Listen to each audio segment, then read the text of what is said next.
Believe me, you are gonna go broke showing turkeys like these. It's turkey time. Gobble, gobble. I gotta talk to you. You won't let go of it, will you? I saw what I saw. Psychotics are more active when the moon is full. And this guy's a psycho. When they catch him, you're gonna find out he's just as human as you and me. You have got to get this idea out of your head. There are no such things as werewolves. The Bible tells us to fear the terror of the beast. I want you to turn this into a silver bullet. Heck, you're gonna shoot a .44 bullet at anyway. Ain't not a silver. How about a werewolf? The moon is full. You better watch it. I think he's going to come after me. Are you ready? You see how all things serve the will and the mind of God. You see, you meddling little...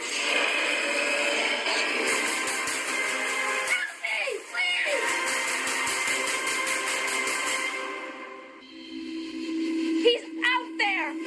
I saw him!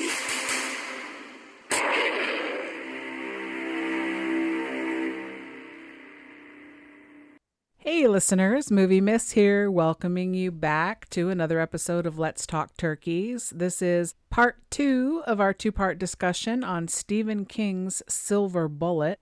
Our special guests on this episode are 2 of the 3 co-hosts. We've got Matt and Dave from the VHS Abyss podcast. They're UK-based. Man, was it a good time having them on this episode. So I'm really happy you came back to hear us wrap up this discussion. There are a lot more laughs ahead. When we last were here, the gang of vigilantes were heading out from the bar to round up some private justice. They were in that chest-high fog. They were getting attacked by the werewolf, and it was not going well for the majority of them that stuck around. So let's jump right back into the action. Here's the rest of Silver Bullet. Reverend Lowe, now in church. We see several coffins laid out in front of him. The congregation is singing Amazing Grace. And then the good Reverend begins to speak, and the people start talking back at him, and then they all change into werewolves. Just guessing, this is where most of their budget went, was this scene. Yeah. Apparently there was up to 40 makeup guys that were actually on that whole scene. So yeah, like you say, I think a lot of the budget went on purely that dream sequence. There was the special effects guy, Italian guy, he was on about it. It says that it started out first. They went in stages, so everyone went into like hair, and then it went on to teeth, and then the ears, and then it was just like a gradual thing.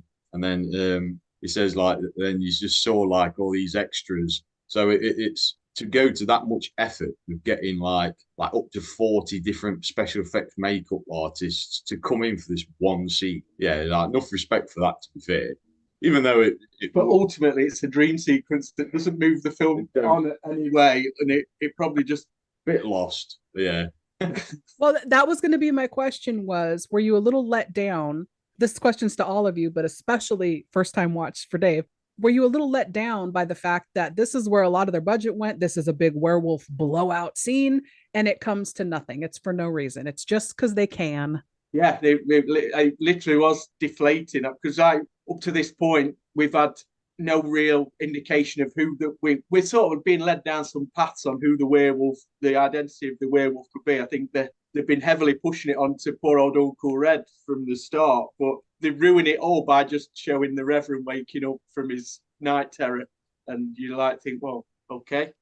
He gives you a little wink where he says, "Oh, let it end." Like, as he jumps out of his, and it's kind of like, well, what does he mean by that? If it's a first time watch, it's like, well, is it a hint, or is it like, does it mean the dreams in general, or do you know what I mean? It's kind of like that's your first little kind of taster of. So yeah, it was an interesting scene. It just seemed a bit pointless to throw that much budget at it. So Yeah, I agree. This was a letdown because I thought the whole scene, like we're going on about the special effects, but everything about this scene was actually really creepy and cool. The way they're swaying to the music, the start of the change, and you can see like even the actors get better, like the anger in their face. All this stuff is like building up, and then it starts to get a little ridiculous when you see like the werewolf piano player like on the keys. That was a little cheesy. That one kind of took me out just a little bit. I was like, all right, like I don't know what the hell is going on over there. This is like a werewolf Elton John or something. Yeah. But this is. But it was a great scene. Like the werewolves even looked amazing. For my first time watching it, I thought if this is what the main werewolf is going to look like, this is going to be creepy as hell. Yeah. So that all leads to this huge letdown for the rest of this film. So now we get another weird thing with timeline and dates. We cut to a sign where we see Marty's family noticing the fairgrounds are closed and the fireworks are canceled. And Marty's super bummed about it because he lives for fireworks. And the sign says October 1st. Yeah. Okay. This is when I realized that I was way off the mark when I'd suggested this as a 4th of July weekend movie because I'm sort of good job we did that.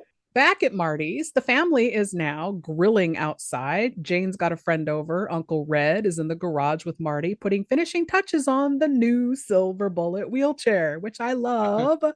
Marty whines that the monster killed his friend and got the fair canceled, and now there won't be fireworks. Wah. He just makes a weird comment, too, about his sister's tits. Yes. Where's Mom? She and Dad are out back lighting the barbecue. Yeah, Jane's walking around in all these new clothes showing off her tits, acting like nobody ever had tits before her. Was that weird? Yeah. Me personally, I've seen a few horrors around this period, and it's amazing just how like little brothers have like noticed this stuff with their own siblings and stuff. Like there's a lot of comments in a lot of horror, little kids like being obsessed Little with perverts, like their own siblings, private parts, and it's a little bit weird. Like you little notice it. Do you know what I mean? It's like what?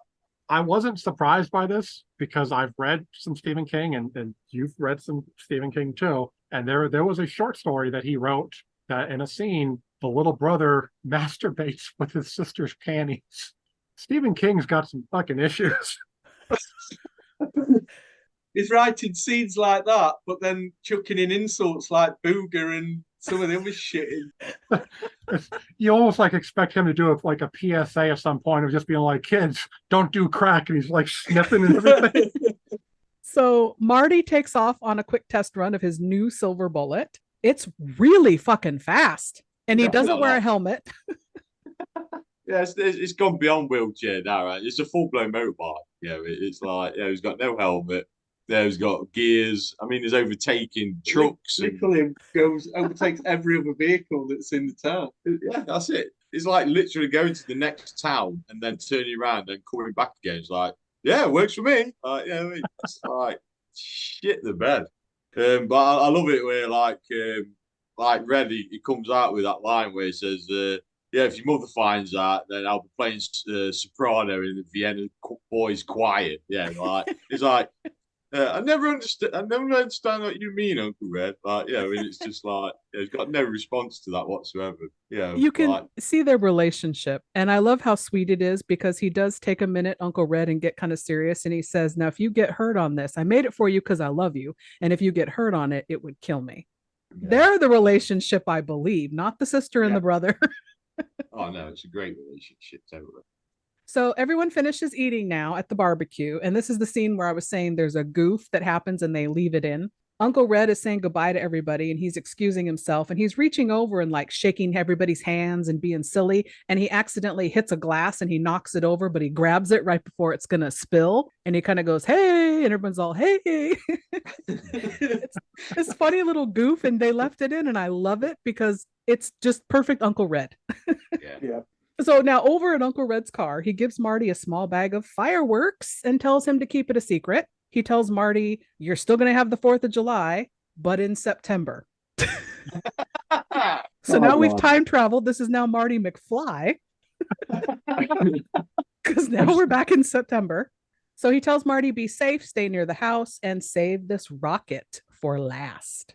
And then cut to later that night, Marty climbs out his window. He's on the second story, but he manages again. Why did we need to show this? He goes, scales down with his arms down the lattice work on the side of the house to get to his wheelchair, which happens to be parked right at the bottom of his window.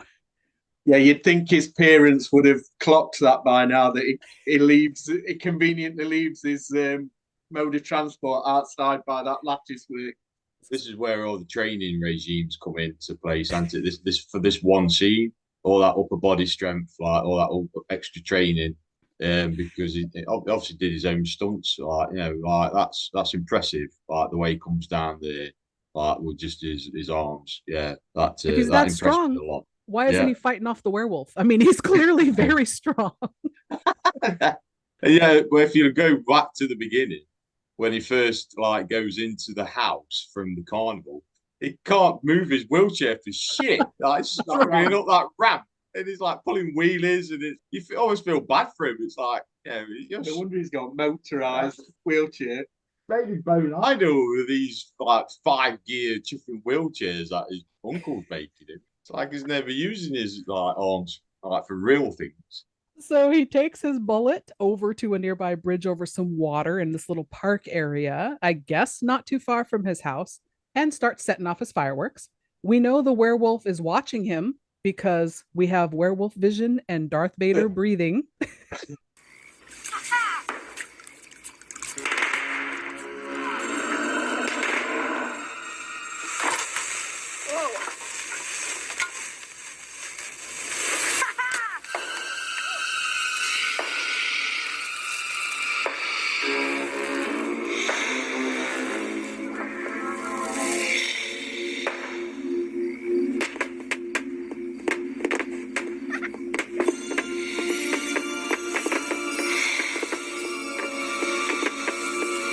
Okay, so the werewolf appears at the bridge and starts making his way toward Marty.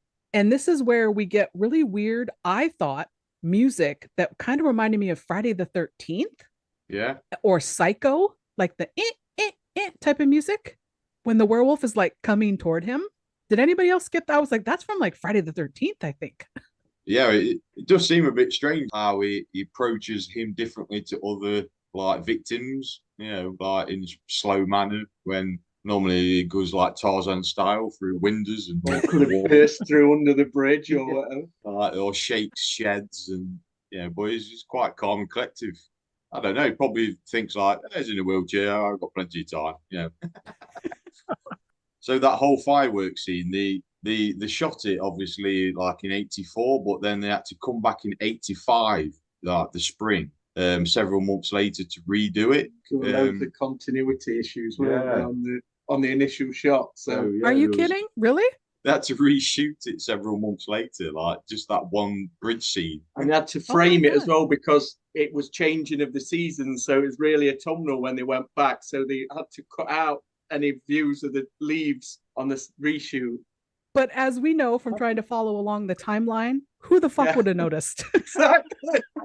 Even do a newspaper scene, for God's sake. I left the 1980 newspaper in. All right, so the werewolf is creeping up on Marty, as you said. He gets him in the eye with the rocket, and I know he's supposed to be a werewolf, and so he can withstand more than if he was in his human form, but I call bullshit. If you put a rocket like that in somebody's eye, I don't know. Luckily, he can get away. He speeds away and gets home, but I don't know. It didn't seem like enough to me. It really didn't. I've got the answer. Because the whole time, when you're sitting there wondering about the music and everything, when the werewolf showed up, to me, I was wondering how the hell it was able to stand up, because that thing's head is freaking huge. I mean, how is it able to keep its balance without just falling over at some point? So that's why it didn't affect it, because it's got this huge fat head. So it just went into a little pocket of fat. Werewolf's no big deal. Let's take it out later. Football mascot, like a big head on a little body. So Marty calls Uncle Red in the middle of the night. And of course, Uncle Red doesn't believe him that he saw a werewolf.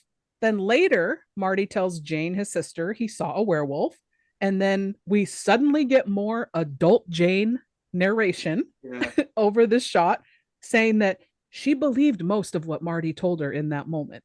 But she spent the first majority of this movie telling her that, convincing us that she thinks he's a dick and an annoying. So why she took that pill quite easily, didn't she? So then we get a montage of young Jane going around town collecting bottles and cans for the church drive. And the narrator is telling us what she's doing. We can't just watch it for ourselves. We have to get the narration that she's searching for somebody with one eye. Yeah. Okay, that tracks. And maybe I would do the same thing. Yeah. Like, oh, my brother's full of shit, but I'm going to go see for myself.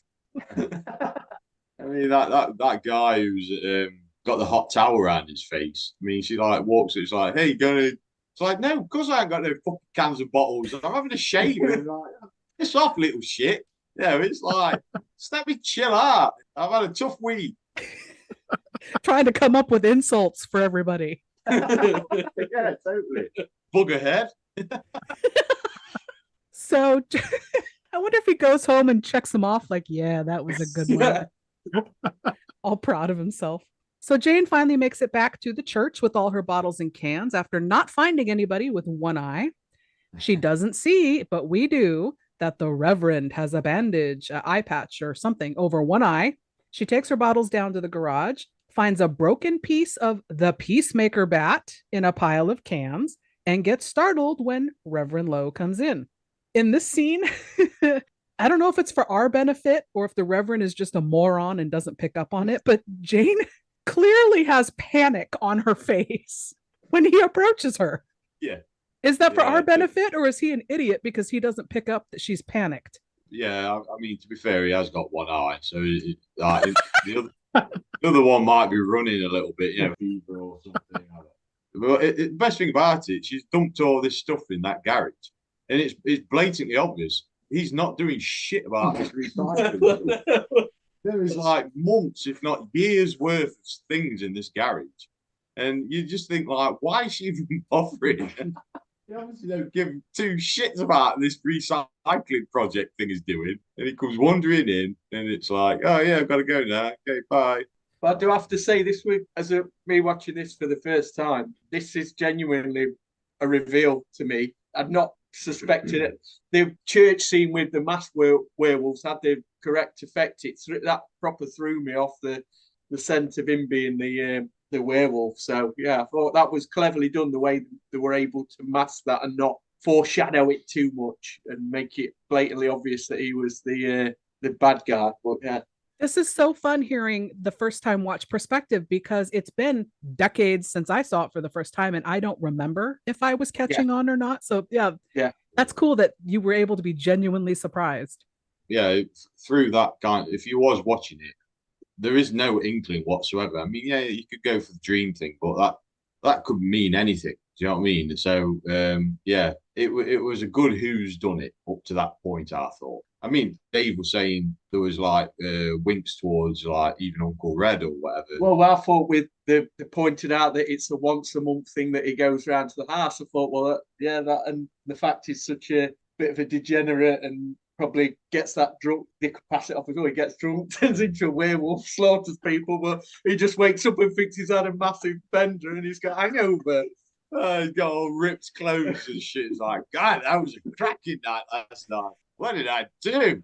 That's the thing. It doesn't make it anybody kind of obvious, I don't think, up to that point. So yeah, I can see from like a first time watch, like you would have no real inkling up to that point. So Jane runs off. She tells Marty what happened, and they hatch a plan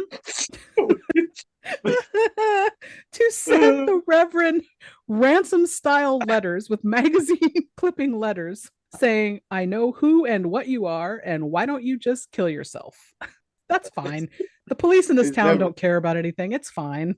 It's literally going to have no idea who sent that. Seriously, it's like, I've got another letter. Who keeps doing this to me? God damn it. So you can't rely on sheriffs because they've got no like high tech CSI for fingerprints. Clearly, the Smoky Bear Division detectives Yeah, are not. they didn't even bother turning up, did they? Oh, They're not very good. So Jane goes to mail this letter. We see one shot of it, and she's dropping it outside of a store. And the only reason this scene sticks out to me and I laughed is because she's outside of a store, and the sign says "sick room needs." And I'm like, sick room needs? Is this like a pharmacy? Like, is this a drugstore? Where is she? What sign? Sick room needs. I was like, oh, okay. Who shops there? I don't know. So, okay. So now it was a bandage before because now we see the Reverend is sporting his little pirate eye patch. Really cool little black deal he's got going on. And he's reading the note from Marty saying to kill himself. And we get voiceover from Jane, adult Jane, saying that they mailed 3 letters in a row to him. That doesn't seem very smart or safe. no. Because also, aren't you assuming you're putting a lot of faith in the fact that the Reverend doesn't know what's happening when he's a werewolf? Maybe he knows he attacked Marty and remembers that Marty's the one that got him in the eye. Yeah. I mean, that's a big assumption to assume he's not going to remember you when he was a wolf. No, totally. This is the thing. A lot of these werewolf movies, like you see that, don't you? That they're waking up and they have no idea what's happened that night before, kind of thing. So it's like I say, it's relying heavily on that assumption, and then obviously you only get like that little dream sequence. I mean, it's only later on where you kind of see just how the Reverend is acting. If you're this werewolf and you've basically walked straight up to him and he's shot this firework into your eye, you know what I mean? It's like, you're not going to forget that little shit's face, are you? Yeah, that's going to stick in your mind, isn't it? You know what I mean? Right. It's like, wait till I get you, you bastard. Yeah. Like he's like, just like you said before, he's jumping to that wild conclusion that he thinks it's a werewolf. What knowledge base? What is he basing that on? And again, what are you basing this on that you think you know how he operates? Like, how could you possibly know? Yeah, totally. Yeah. So he's a genius. He's a genius. But I want to bring up one thing. Am I the only one who thought when the Reverend's reading the note that just would have loved for just shits and giggles? And as he pulls down the note, he's wearing eyeglasses. You see the little eye patch? He's got the eyeglasses and just pulls them off. No, he'd be wearing a monocle now because his other eye doesn't need it. Yeah, who prescribes the monocle? Yeah. The guy that works at the sick room needs, apparently. Now we know why they have a sick room. So we cut to the kids telling Uncle Red what they've been up to, and his response is amazing. I had to write it down because I've never heard this line in my life until this movie, and I've never heard it since. It had to be ad-libbed, right? Because he just goes, "Holy jumped up bald-headed Jesus Palomina." I don't know what that means, but it's amazing. So he flips out on them, tells them that he can't believe they've been sending love notes to the local minister, suggesting that he eat a rat poison omelet or gargle on broken glass. Oh, yeah, I was about to say, like, broken glass line. No, it's great. And then, of course, the bit, he says, well, I'm too old to be playing Hardy Boys meets Reverend Werewolf. I'd read that. I'd watch that. Yeah. Oh, totally. Seeing little shits run around being chased by werewolves, yeah, all day. Holy jumped up bald-headed Jesus Palomina. Uncle Red. From him, I'd expect it. Sometimes I think your common sense got paralyzed along with your legs. But from you, Jane, you're Miss Polly Practical. You don't understand. I understand that my niece and my nephew are sending little love notes to the local minister suggesting that he gargle with broken glass or eat a rat poison omelet. I'm a little too old to be playing the Hardy Boys meet Reverend Werewolf. Uncle Red finds it hard to believe that the Reverend took a rocket in the eye and he's not dead. Yeah, he was in his werewolf state, so I guess that's fine. And then we cut to Marty out at a baseball field now, watching kids play baseball. This was so fucking sad. Why? Why was this in my horror movie? Yeah. What? A random piece of melancholy of him watching his peers running around playing sports, and all he's done is be positive and seem it's adapted to his life in a wheelchair, and in the midst of all this fear that there's a werewolf on loose is taking a moment to just reflect on his life and wish his legs weren't working. I hate to laugh at that, but it's so funny because the kids are all, "Hey, you've been watching us. You want to come have pizza with us and hang out?" And, no, I gotta go home. Like, why would you do that to yourself? It's so bad, isn't it? I mean, like you say, it's like they'll be sat around just chatting about all the running they've been doing. Yeah, God, Games are coming up in season.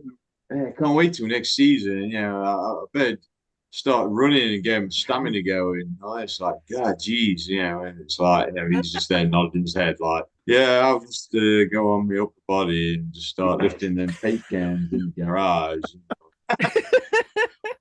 So he's getting ready to leave, and we see Reverend Lowe in his car creeping up. He follows Marty, and he gets awfully close to him on this bridge and tries to ram him and run him off the bridge, forces him into the railing. Of course, the bullet stalls.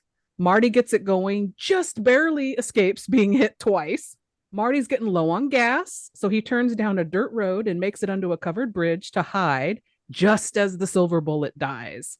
This part is the scariest part of the movie to me because it's so tense. Yeah. You see him coming. Marty can't get it started. It's dark and spooky. And then he starts walking in and he's talking to Marty. He's going to kill him and all this. I got to know, Dave, what did you think first time watch? Were you thinking Marty was done for? The tension is really ramping, but then I don't understand why he's suddenly quickly scared off by the appearance of a tractor. It was willing to run him off of a bridge in broad daylight and smash his car into him. Yeah, he won't go and just throttle the little bastard in there. Do you know what I mean? By the way, he must have the greatest hearing ever to pick up Marty shouting in that cabin while he sat atop that tractor. I've been near a tractor. You can't hear anything when those things are going. Oh, is that right? I mean, totally. Even and that's a really old tractor. So being sat on that engine, it'll drown out everything. There's no way you would have heard it. And it was a great the speech he gives him when he's in there as well, saying like, well, I can't kill myself. It's one of the worst sins. Blah blah blah. But hey, I want to ram you off the bridge. And I want to kill you, little ass. Shit, like it's like because murder is not like that bad really when it comes to like religion and stuff. But topping myself, can't really do that. Well, that's why I don't understand. He walks away so easily from the opportunity to kill him. That sort of through. Like I say, I was invested in that fear. Like I say, oh yeah, you're for it now, Marty. He's going to get you, and he's able to escape just by matter of fact, someone being close by. My mind immediately went into like smart ass mode because I thought it just would have been great if this scene would have just concluded with him going up to Marty and be like, I just want to talk to you about our Lord and Savior Jesus Christ, you little shit. And then he just dives off a bridge before he can get his speech. So my issue with this is, and I was going to bring it up earlier, but I didn't want to ruin the reveal for now. He explains that he killed that pregnant lady earlier who was taking pills to kill herself because it's suicide. And he can't kill himself because it's a sin for suicide, which is why he killed her to save her from going to hell, basically. My question is, how the fuck did he know that she was pregnant and that was the moment she was killing herself that night? Yeah. How did he know that? Wolf hearing. He's got, he's part dog, isn't he? They've got great hearing. He was just wandering around. He was buying an ice cream. And then just out of nowhere, it was just like, la, la, la, la, la. Yeah, I'm pregnant. Oh, it's not my kid, little shit. It's like, God damn it. And I'm going to go home and kill myself. Yeah. Followed her home with this long dog nose. Older Jane narrating it. He gave it away. Yeah, he heard her narration through the sky. That explains it. I knew there was a reason. Before we do any of that, so is anyone else? So we got the justification for the woman being killed. Okay. But we never got a justification for any of the other people. Did anyone else have any theories as to why he killed anyone, like all the other victims? Then, if he's doing a religious theme here, what is the reason for everyone else's death? That's a great point. That is a great point. I mean, if you look at it, the characters that went, I mean, the drunken guy, I don't know. Health and safety. Drinking on the job. Like that's one. That's a sin. You got the shed guy. He was a scumbag. I don't know. He probably realised that whether he was beating up his daughter or something, or I don't know. He just probably hates wrestling. I don't know. It could have been out like that. Yeah. Why aren't you watching WWF, you son of a bitch? Yeah. So, and obviously the hunting guys, they were just curfew, weren't they? Yeah, break curfew. Brady? Why did he kill Brady? Chronic masturbator. Yeah. Again, how would he know that? Jane didn't narrate that. That's a completely different podcast, guys. Just gonna be like, no, Marty, go home. I need some alone time. Get the hell out of here. So tractor guy magically hears Marty yelling over the sound of that tractor. I assume, saves him, helps him, gets him home. Reverend takes off. Cut to Marty telling Uncle Red and Jane what had happened. So here's what happened. I almost died. Uncle Red finds this easier to swallow without the foaming jaws, the hair, and the teeth, is what he says. So I can only assume the part we don't get to see is the fun part with Marty going, and then he had these big fangs like this, and then he was coming at me. That's what I wanted. But yeah, so Uncle Red says he asked the sheriff about the letters, and the Reverend did not report getting any letters. So he does say, though, that he's convinced by the blue paint scratches on the back of the silver bullet, which Jane confirms is the color of Reverend Lowe's car. So he believes Marty now a bit because of that. He goes to see the sheriff, tells him he believes Reverend Lowe should be checked out. So the sheriff says, yeah, no problem. Goes at night alone to the church. Crack police work in this town, I'm telling you. He lets himself in to the property, to the garage, because Reverend Lowe doesn't seem to be around. The Reverend startles him. He pulls his gun and he tells the Reverend, you need to come with me. I don't understand how this scene plays out the way it does. Maybe y'all can just help me out and give me something stupid and simple to explain it. The Reverend smacks the gun out of the sheriff's hand and rips off his eye patch and then takes a solid 4 minutes to transform into a werewolf. Why is the sheriff still standing there? Help me understand this. Well, at one point, he starts turning into Tom Jones. I expected him to be doing a bit of like, no, I knew I knew you from somewhere. It's not quite the howling, is it? Or its transformation, So she was there for a lot longer than 4 minutes. Watching in the howling. So I never understand why these people stand there in pure terror watching this massive transformation. You'd be out there in any hole, any crevice, because it's the scariest shit you're ever going to witness. I thought maybe it was just me. I didn't get why he just stands there. With the sheriff, I understand, because the man's not that bright, because who the hell goes to someone's house in the dead of night, knocks, waits 5 seconds and decides, oh, they're not going to answer the door. I'm going to go around and break into the garage. It's going to take you at least like a couple minutes to put your pants on, do your hair. You want to look presentable when you open the door. So this guy's not the sharpest, tool in the shed. So the Reverend knocks the sheriff in the head.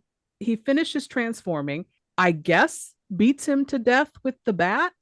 But if that's the case, why did you bother transforming? Exactly. These are the questions that need answers, people. I am up at night thinking about these things. The kids meet up with Uncle Red, tell him it's a bad sign that the sheriff's gone. They give Uncle Red their silver necklaces and ask him to make a silver bullet out of them because that's what you need to kill a werewolf. Apparently, they had all their research. They went to the library. We missed that montage because they aren't Googling anything. They're convinced that Reverend Lowe is going to come after them on the next full moon when he's full monster. No bit of Reverend Lowe will be left inside of him. I would like to know how they came to that conclusion, first of all. It's another bold Marty assumption, isn't it? He's suddenly the werewolf expert, but he says, what if he's just a bit of a werewolf some nights, and then, we've got full werewolf. Yeah, it's a new one on me, that. I've never known it to be where, like, it's full moon, but it's kind of like, it's not full moon. Like, so it's only like, you only get up to the point where, like, you've got the top half, that's werewolf, but you still got your man legs. It's kind of like, what is full werewolf. I mean, I don't understand that one bit. It don't make no sense. So, and then, yeah, like you say, like make that assumption, like where it's like, no, it's definitely going to be this night where it's the full moon. And to be fair, it was all building up a bit like Lost Boys. So I was kind of like, the way it was playing out, we need to get home because he's going to be coming after me and all this kind of stuff. And it had that kind of vibe to it, I feel like, as a finale. He makes a lot of assumptions because it's like, which could get people killed. It's not like he's trying to decide if the pot handle is hot. Should I touch it or not? Should I assume it's hot? Has the stove been on? No, he's assuming, is this werewolf going to come after us and kill us? I don't know. It's a dangerous game that he's playing on assumptions. Yeah. Well, I mean, we are overlooking one major factor in this movie is that time doesn't exist in this movie. It's not linear exactly. So it's like, maybe they do have Google. Maybe someone jumped into the future. They got their cell phone. Now they're on Google looking up werewolves. So there's stuff that we're missing. I like that Uncle Red doesn't quite believe them, but goes along with it. Well, it's that attitude anyway, isn't it? Just fuck you. Yeah, I'm like, God bless Uncle Red.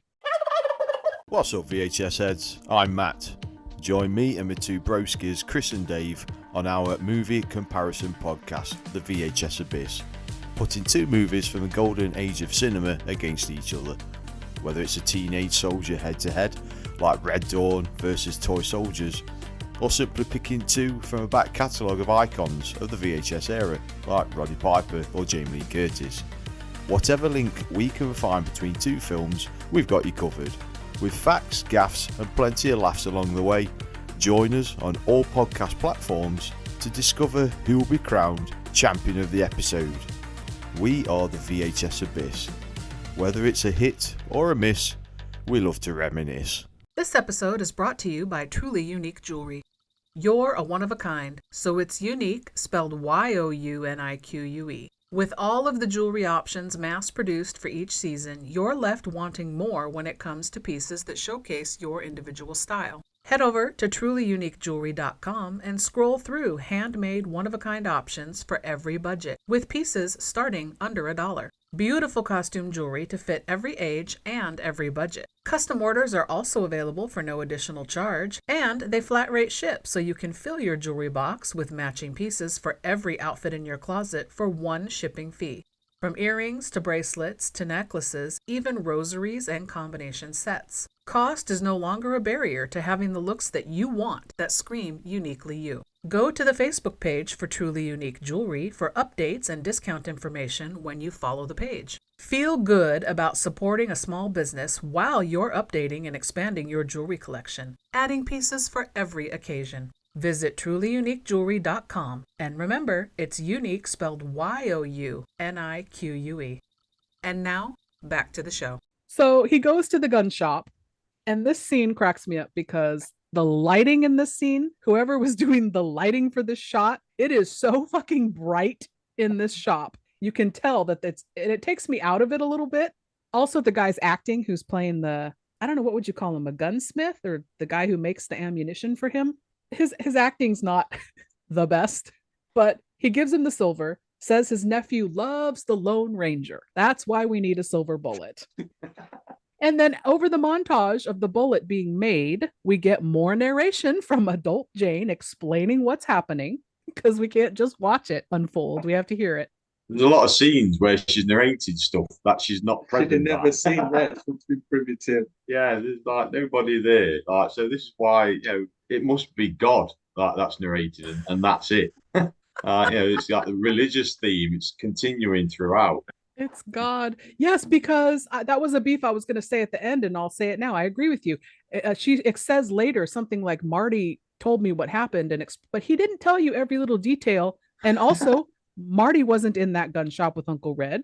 So how does she know everything that's happening? She couldn't possibly. It's just ridiculous. Yeah. So in this scene now, Jane says that they knew they had to have silver to kill a werewolf.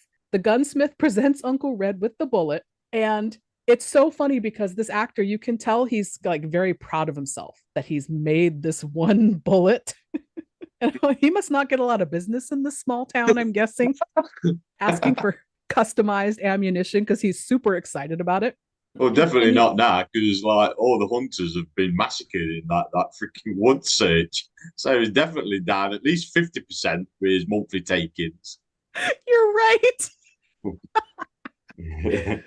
So he tells Uncle Red that this bullet ought to be pretty accurate in case they're going to actually use it. And I like that Uncle Red is all, oh, we're not going to, kill anything with it. What would you fire a silver bullet at? And the guy goes, how about a werewolf? But it's the way he says it. He's all, how about a werewolf? I'm like, what the hell's a werewolf? Is that the teddy bear hybrid version? Well, it's not a full moon yet, so that's what that one is. It's a werewolf. It's not quite where, it's were. To me, with the that hurts my parts, it's like a rewatchable little bit. I back it up 5 times and watch him go werewolf. To be fair, though, I mean that whole bullet scene, I'm quite impressed by it because I've never seen a bullet be made before. But I mean, it looked like he was genuinely doing it as well. So it could be they've literally just got in like a real guy. It's like, yeah, just do a few lines with Gary Busey and just do your thing, with making the bullet. Yeah, I haven't really got much acting, experience. Like, don't worry about that. No, Sam, just make the bullet be all good. Chances are he was just a regular guy who just owned a shop that made bullets. That's why his distribution wasn't great. That's funny. That never occurred to me either, that they probably got some local bullet maker guy. Couple lines, nobody will know. Nobody's going to see this movie. Don't worry. Yeah, totally. Nicest piece of work I ever done, I think. It's got a low grain load, so it won't tumble. Ought to be pretty accurate. Oh, well, shit, it's just a gag. I mean, what the heck you gonna shoot a 44 bullet at anyway? Made out of silver. How about a werewolf? So now we're going to get into the slam bang finish. We get some more narration. Jane's telling us that it's Halloween and they are alone with Uncle Red and they're ready for the werewolf. So we see Marty's parents putting suitcases in a car and leaving. We learn that Uncle Red gave them a trip for 2 to New York that he claims he won in a sweepstakes, but obviously bullshit. He just did it to get him out of town. The thing that's weird to me, though, Marty's mom is like, don't let any trick-or-treaters in, even if they come. Who does that? Why do you let them in the house? Why do you invite them in? I mean, I was going to say, do you guys do that? No, definitely not. No, you'd be lucky if you even make it to the front door. Close the curtains, turn the lights off, and hide. Yeah, we don't invite him in the house. I must be the only one who does it then. I'll just say, come on in, I'll cook you dinner, we'll watch some TV, have a couple of beers. Kid's like, I'm 5 years old. Shut up and get the beer. Come on, don't worry about it. Strange. It's very strange. But how energetic was Marty's mum and dad leaving? It's like you literally do nothing all year. And then it's like you can't wait to get the hell out as well on a holiday and still leave your poor daughter with a drunk to look after your disabled son. Yeah, fine. We've had a year of massacres, and they're just like, yeah, so bye.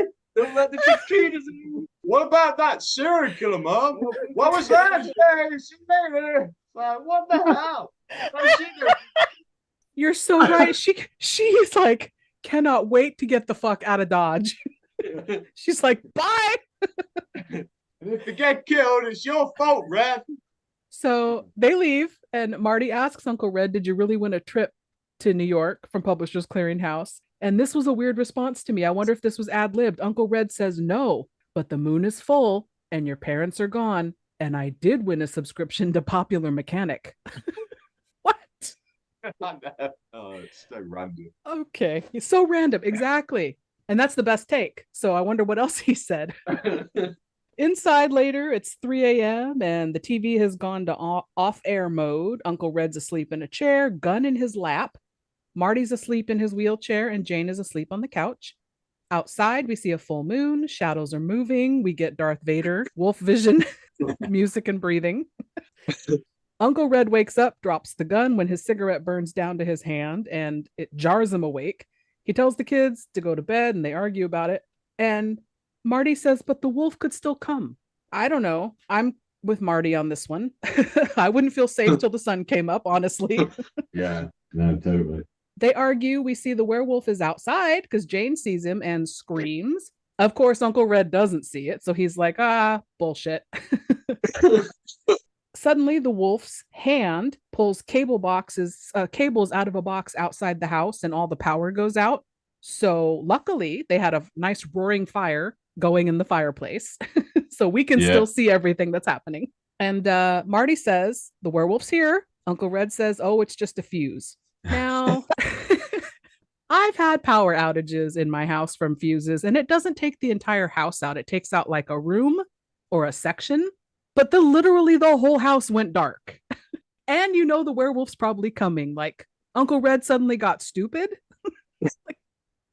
Yeah. In denial into that's not werewolf. That damn fuse again. And it's like, well, go and sort it out then. You know what I mean? It just kind of stands there, just stays in the dark. It's like, well, fix it, do something.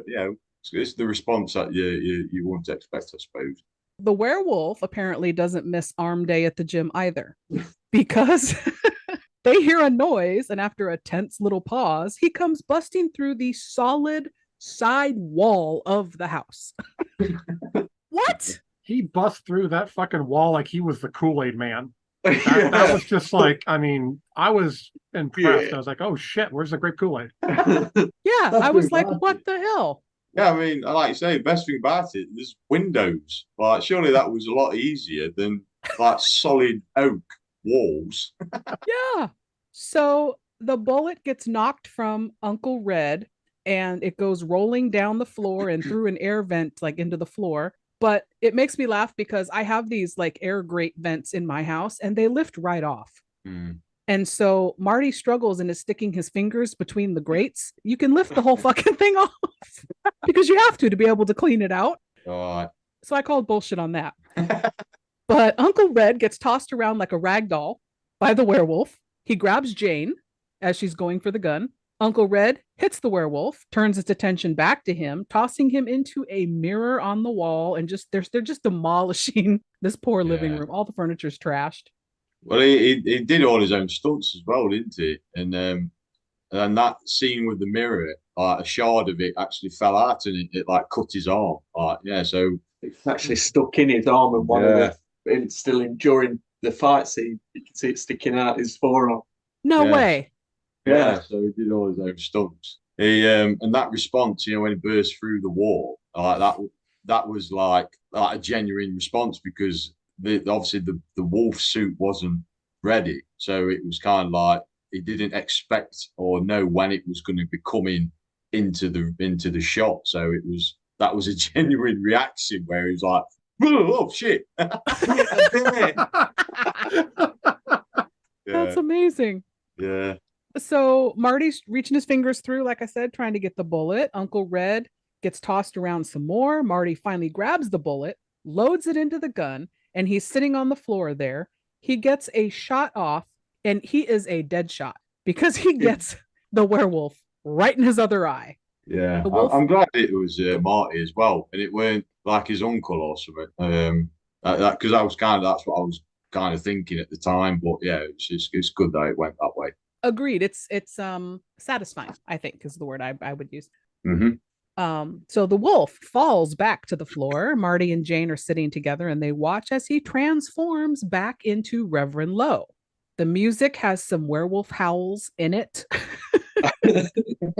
Odd choice, once again, of music in this film. Yeah, it's not great. Uncle Red comes to, and he sees the last bit of the transformation. And what did y'all think of this? All of your thoughts on this whole transformation? It clearly seems to be like shot and played in reverse. I think it's pretty good, holds up pretty good. But what did you guys think?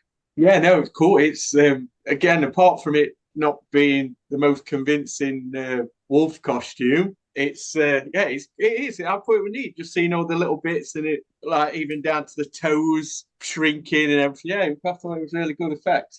That's the thing. I think it was like that was the go-to kind of shot for the transformations, weren't it? If you look at a lot of 80s werewolf films and stuff, a lot of it's just kind of like seeing everything go in reverse, and then they've got like the practical effect of like I don't know what you call it, but it's like a bubbling effect around the face and what have you. So yeah, I thought it was quite cool to be fair, especially for its period. I agree. I like the transformation. I thought they did a good job with it. It was better, a hell of a lot better than the last transformation we saw from him. So I kind of wonder like what got shot first. My only thought was kind of like after it was all done, I was thinking like, how are they going to explain this crazy naked priest that busted into the house to attack these little kids? And then I immediately went, oh, no explanation needed. Crazy naked priest missing both eyes. To be frank, like, the sheriff's dead, so you're literally left with like Deputy Dewey, like, who's just like bumbling about. So he is the law enforcement guy, So yeah, I think you could probably like blag a lot of shit with him and just go around it. To be fair, I don't know. It could have been like, yeah, well, we're doing like Bible studies, and he says he was getting hot, and then he just started like just stripping down to his briefs and like to get a bit cooler and stuff. And then you could just blag a load of shit like to the deputy, and he'd probably just milk it all in. So who knows? All right, I'll write it up. Already, you have yourself a good day. Oh, we do get one more holy jumped up Jesus Palomina from Uncle Red because he's in shock at this point. And I do like also that we get what I expect. It's a horror movie trope, the one last scare, because the dead reverend jumps up and screams and then dies. Was anybody shocked by that? That caught me off guard. But like I say, I'm a wincy wuss with stuff like that anyway. Oh, well, I'm glad it got you, at least somewhere. Yeah. It was a bit weak though, to be fair. Where he just died. Yeah. It weren't fast enough, was it? It was almost like it hadn't done abs day, so it was like kind of struggling. It weren't quite Michael Myers with the instant rise. It was kind of like bumbling up a little bit. It didn't have the same effect for me, to be fair. So Uncle Red goes over to the kids, and Jane is crying. Marty says, "Don't worry, he's dead. We got him with Silver." Jane asks Marty if he's all right, and Marty says, "Yeah, but I don't think I can walk." Oh, Marty. Oh, killer. You little jokester. So we all get a chuckle. Well, not we, they. And I rolled my eyes.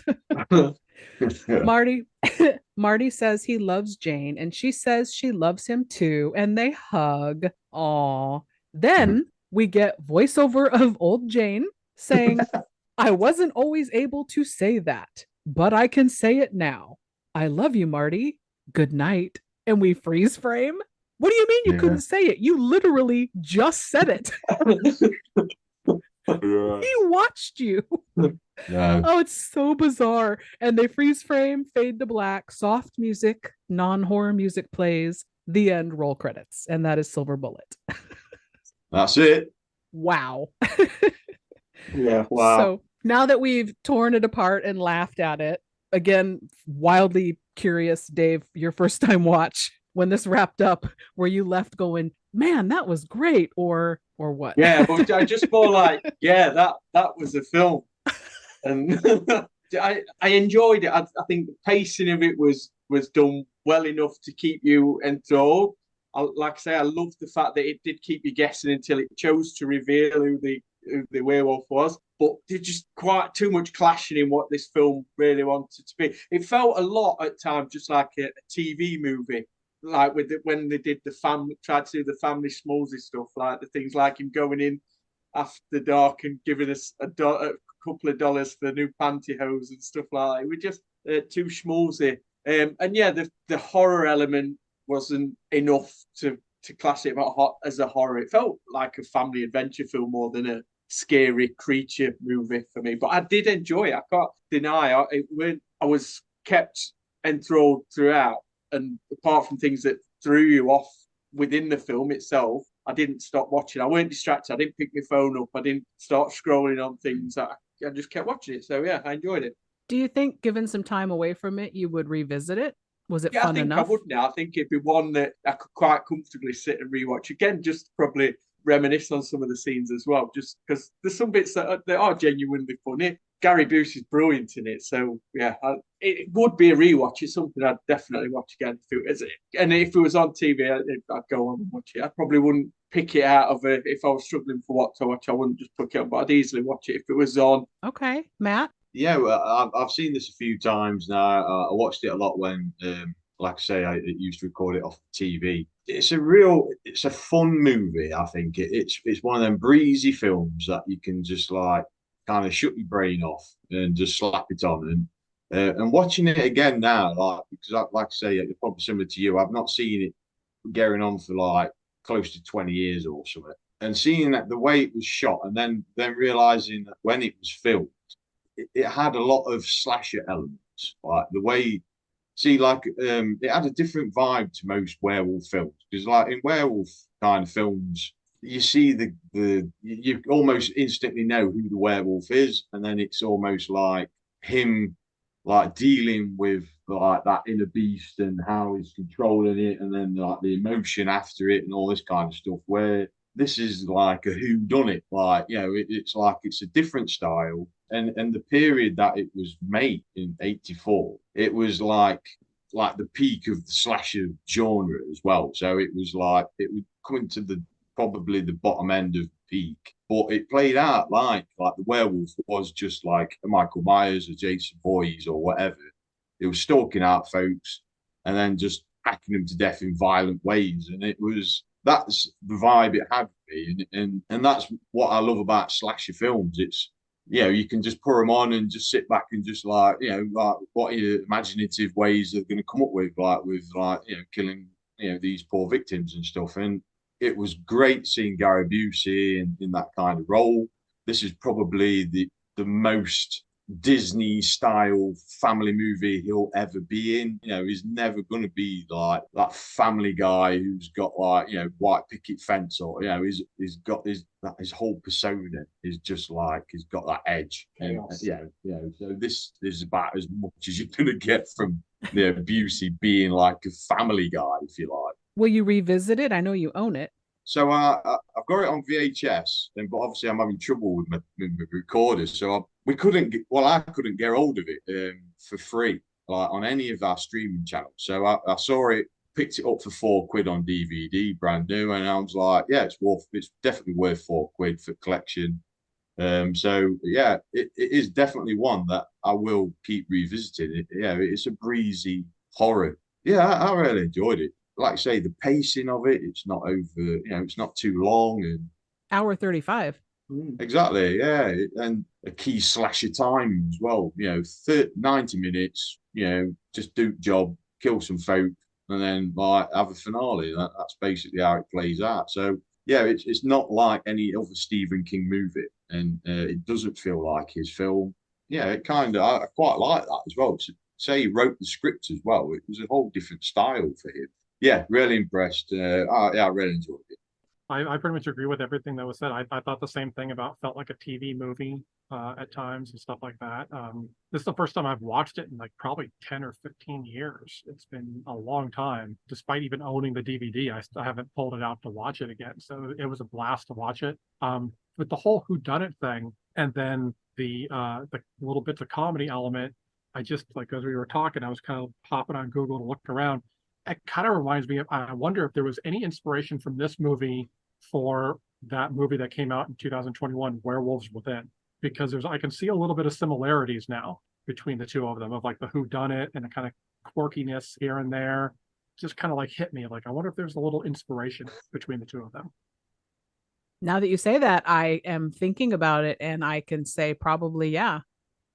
Sorry, what year did that come out? Sorry. The werewolves. 2021. Yeah, I saw that. It was an Amazon, where they trapped. Did they like?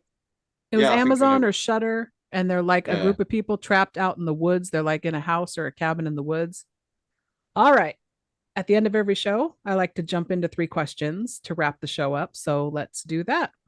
Question 1 to all of you. Have you read the source material, Cycle of the Werewolf by Stephen King? And what did you think of it and the adaptation of it? Really quickly, I'll just let you know, it was written in 1983 and takes place in present day. So it was supposed to be 83, 84, mid 80s. The similarities are Tarker's Mills, Reverend Lowe, Brady flying a kite, Marty with the canceled fireworks. So a lot of the bones are there, but the whole construct of the family was created for the movie. I like the book. I like the movie separately. I don't like that they made the changes they made to the book. I would rather have seen an adaptation straight of the book. That's just my opinion. So let's move on. What did you all think? And have you read it? And what did you think of the adaptation of it versus the source material? I've not read the source material. I'd looked into it and again saw some of the what they've been omitted from the adaptation for the film and things. But yes, I can't really comment. The only King stuff I've read is Cujo Pet Cemetery. I got halfway through it because that is a hell of a book. It is. I'm more of a King movie fan than a King book fan. But yeah, like I've read obviously on the research side, saw a few snippets about like what the book is about, and it's obviously a short story and things like that. I'm surprised actually it came out in '83 because this was filmed in '84 as well. So yeah, they bought the rights. Yeah. Look, I mean, obviously, folks were just loving King, weren't they? Like after it was like that was around his golden generation as well, coming off some massive hits. So yeah, you can see why whatever was around, they were just going to buy the rights to. But yeah, interesting what you said about what's in the book and then what was used in the movie as well. So that surprised me. Like obviously, I mentioned before that the wolf actually speaks in the book itself, where I don't know how that. No, that don't work in any level. I'm glad they kept that out. So yeah, I can't. Other than that, I can't really comment on the comparisons. Only just snippets I've read. So okay, just read the book again. I usually read it once a year because I love it. For the longest time, I didn't know it was a short story, and then the only reason I discovered it is because it illustrated by Bernie Wrightson, and I love Bernie Wrightson. He's like one of my favorite comic artist growing up. I mean, he's done some amazing work. So when I saw that, I was like, okay, King and Wrightson together again. I was like, I got to get it. The book is better, like I said, in some parts the movie's better. The one thing that I love in the book is the illustrations that Wrightson does for the werewolf are so creepy. And then just rereading it and then going to the movie, it was again like even more of that letdown. Fuck, am I watching with this ugly looking furry creature? Like, what is this thing? This is not a werewolf. That's just like, Ted the teddy bear on steroids. It really was. This was like Cocaine Bear before Cocaine Bear. Yeah. Well, I did like too that Cycle of the Werewolf takes place literally in a year. So chapter 1 is January, chapter 2 is February, and so on. And it plays out over the course of a whole year. And each month, one person is killed on the full moon. There's none of that religious explanation about, sins and whatnot. But I don't know. I would like to see a version of that. I think like Netflix or somebody needs to do. We're doing as a series, couldn't it? That. Yeah, like a chapter episodic with 12 episodes playing out the book. The premise about the story was it was supposed to be for a calendar, from what I read. The illustrations, but Stephen King obviously he was just concerned that it couldn't come up with snappy enough paragraphs to fit on a calendar. That's why he wanted to expand it into a short story. Crazy thing that they abandoned that monthly premise in the film. You'd have thought they could have quite easily pulled that off, but they wanted to tie it down into a shorter time frame. So question 2, would you like to see another Silver Bullet type film, like maybe a prequel or a sequel to this?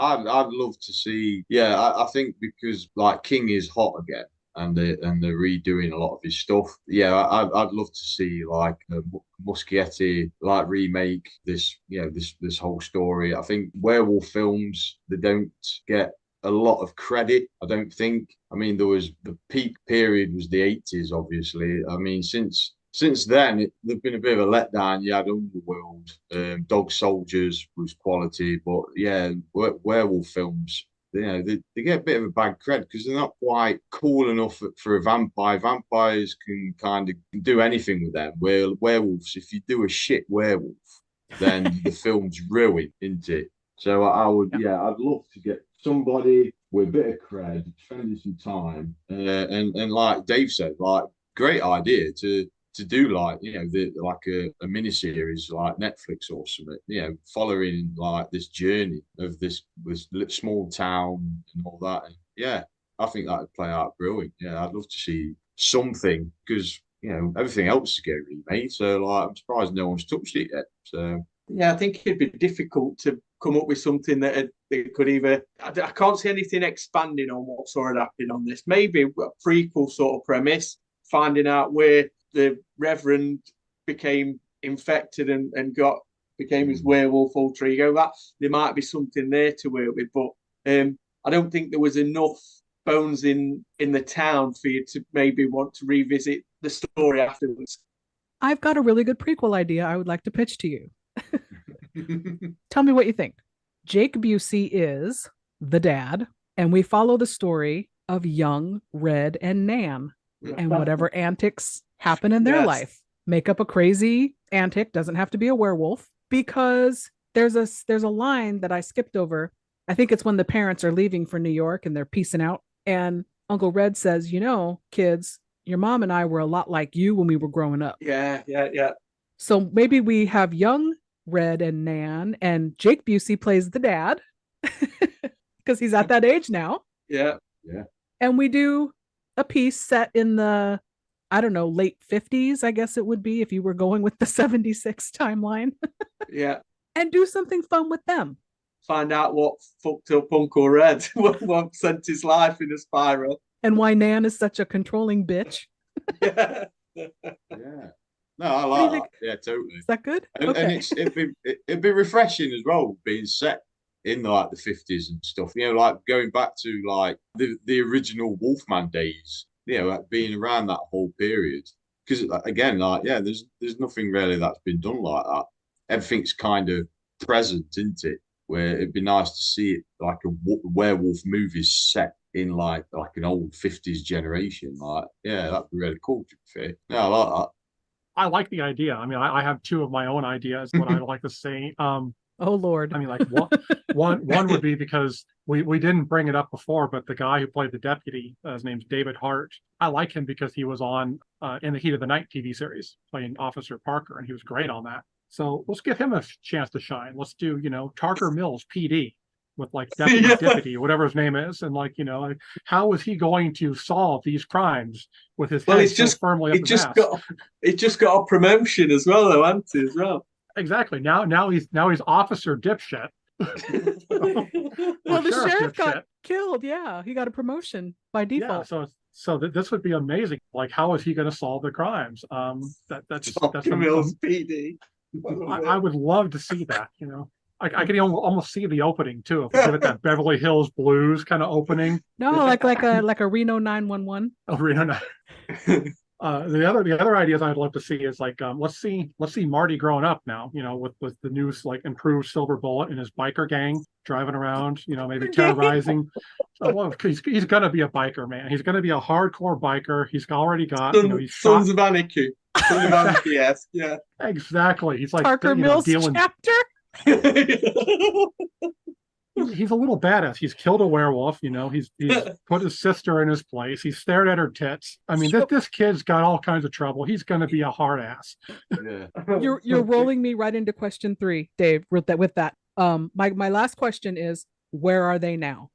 So let's start with Marty. You just opened up Marty. Marty is now heading a biker gang. Is that your? Is that what happened? He's either in a biker gang or he is getting some psychological help because his family was so fucked up.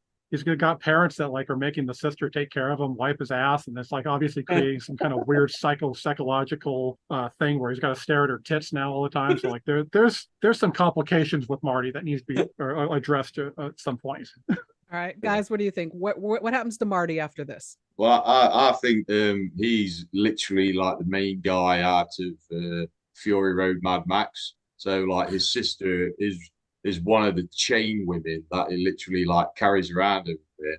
He's got a wheelchair that's made out of spikes and things. And so you're saying the apocalypse? The apocalypse happens after 1985? Yeah, I think he lives in a cave with his sister chained up and using it just for breeding to populate the world again. And then he's got a massive apocalyptic gang that go searching for werewolves and things. I think that's pretty badass. That's my vision of his life. Mine's a little bit more hopeful. I think with all that upper body strength training he got, he went to the 1986 Paralympics and won gold for the US of A in the ring competition. You don't need your legs for that. No, exactly. So he went on for great things.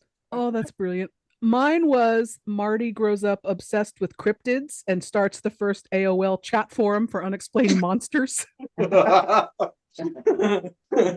And so after this, what happened to Jane? Who wants to tell me what they think happened to Janie? She got a successful career in audiobooks. That's the only path I can think she could go down. Okay, you win. Yeah, that's it. I just had years of therapy, and then probably became a therapist herself and went to the big city to get the hell away from her family. Okay, I got one. Jane was gunned down in a drive-by shooting at Tarker Mills during a drug cartel with Marty. And so, like, this is why she can narrate the movie now, because she's ascended to a god level and can now peer through time. She's omniscient. Oh, shit.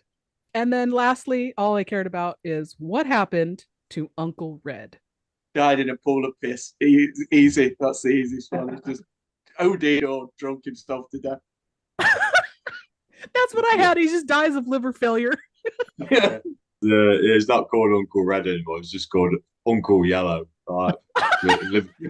Liver failure. I love that idea. I absolutely love that. It's like he's died of alcohol poisoning. He's already on like his 25th marriage. He's got like 48 kids running around out there somewhere. Definitely. Yeah, we never right. got to hear about his cousins. Yeah. There's definitely some knocking about, aren't they? Mini Uncle Reds. Yeah, and those kids are probably fucked up because, like, at this point, he's drinking so much that, like, that sperm is, like, pickled. So it's like they're coming out. They're popping out already drunk. Like, I don't know what the hell is going on with those kids. Oh, my God. Anything else that we didn't discuss that anybody wants to talk about? I think we pretty well covered it. Pretty much covered the lot, haven't we? Yeah, we went into quite a lot of detail. All right, so that is going to wrap up our discussion on 1985's Silver Bullet. If anybody out there is interested in checking it out, at the time of this recording, it is currently pay streaming on Amazon Prime, Max, and Hulu. I want to thank you for joining us, Drive-In Dave, today to discuss this gem. I hope you had a good time. Oh, it's always a pleasure. I love just watching you just crack up and just like, I'm always waiting to see like how long it's going to take for you to pass out. As soon as we hang up, I'm done. And I want to thank you, gentlemen, from the VHS Abyss, Matt and Dave, for joining us today. Please tell everyone if they're interested in checking out your show, where they can find you and connect with you. We're on all socials, the usual Facebook, X, as it's now referred to as well, at VHS Abyss. And then you can listen to our podcast and anywhere you get your streaming service. To be fair, we're on Spotify, Apple, Google, Amazon, Good Pods, any cool kind of format that you like listening to stuff, that's where we'll be. So yeah, we'd love you to come up with some ideas as well, because we enter our episodes with having no idea, so we blag it every episode. So yeah, it'd be nice to hear somebody with some suggestions. All right, and listeners, I had them on the show because I wanted you to get a taste of their personalities and their thoughts and opinions on film. They are an amazingly fun time. Please check out and support their podcast, The VHS Abyss. We want to thank all of you for listening. And until next time, goodbye. The law has a name for what you people are planning. It's called private justice. And private justice... You come in here and talk to these men about private justice. Private justice. And explain to him about private justice. I'm going to go out and hunt up a little private justice. Hey listeners, Movie Miss here, saying we know you have a lot of options when it comes to podcasts, so we want to thank you so much for listening to ours. Please make sure to find us on our socials and join us, be part of our bad movie conversations. We want to chat with you. We're on Facebook with an official page, as well as a Let's Talk Turkeys discussion group where you can talk with other like-minded individuals who like bad movies. We're on Instagram at Let's Talk Turkeys. Our Twitter handle is at Gobble Podcast. That's GOBBLEPODCAST. And of course, you can always email us direct. We would love to get suggestions from you of movies you would like us to cover. If you want to be a guest on the show, we would love that. So directly, that's Let's Talk Turkeys, all one word, at yahoo.com. You're still here? It's over. Go home. Go.